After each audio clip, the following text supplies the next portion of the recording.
ഇവിടെ പടവലങ്ങാക്കൊരു വീട്ടിൽ നിന്ന് അമ്മ കൊടുത്തു വിട്ടിട്ടുണ്ടേ. അപ്പോൾ ഇന്നലെ ഒരു മഴയൊക്കെ ചാറി. അന്നേരം ഞാൻ വിചാരിച്ചു എന്നാലും അതിവിടെ കുഴിച്ചു വെക്കാമെന്ന്. അങ്ങനെ 2 തടം എടുത്തിട്ടുണ്ട്. എന്നിട്ട് വല കെട്ടിക്കൊടുക്കാമെന്ന് ഓർത്തോണ്ട. ഒരു ചെറിയ വല ഇരിപ്പുണ്ട്, കോവലിന് കെട്ടിയതിൻ്റെ ബാക്കി. അപ്പം ഈ 2 തടത്തിലും കൂടി ഈ ചെറിയ സൈസ് പടവലങ്ങയാണ്. ചാണകപ്പൊടി ഉണ്ടായിരുന്നത് തീർന്നു പോയേ. ഇനി കൊണ്ടുവരുമ്പോൾ ഇടാം, അല്ലെങ്കിൽ ചാണകം കലക്കി ഒഴിക്കാം. അപ്പോൾ ഇത് കിളുത്ത് കഴിഞ്ഞിട്ട് ബാക്കി പണികളും ചെയ്യാം.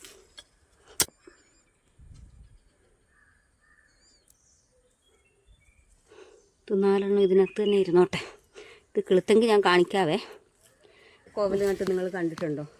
അത് ആ കോവൽ അവിടെ നട്ടതിൻ്റെ ഒരു തണ്ട് ബാക്കിയുണ്ടായിരുന്നു. ഞാനിവിടെ കൊണ്ടുവന്ന് കുഴിച്ചിട്ടു. അപ്പോൾ ഇത് വല കെട്ടാമെന്നൊക്കെ ഓർത്തുകൊണ്ട് കുഴിച്ചിട്ടാണ്. പക്ഷെ വല കെട്ടാൻ പറ്റിയില്ല. എന്നിട്ടൊരു വാഴയിലോട്ട് കമ്പ് ചാരി വെച്ചു.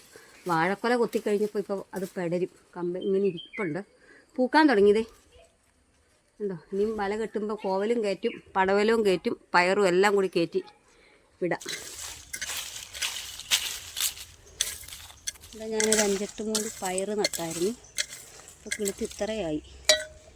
ഇതിന് കുറച്ച് മണ്ണ് കൂട്ടി കൊടുക്കാം.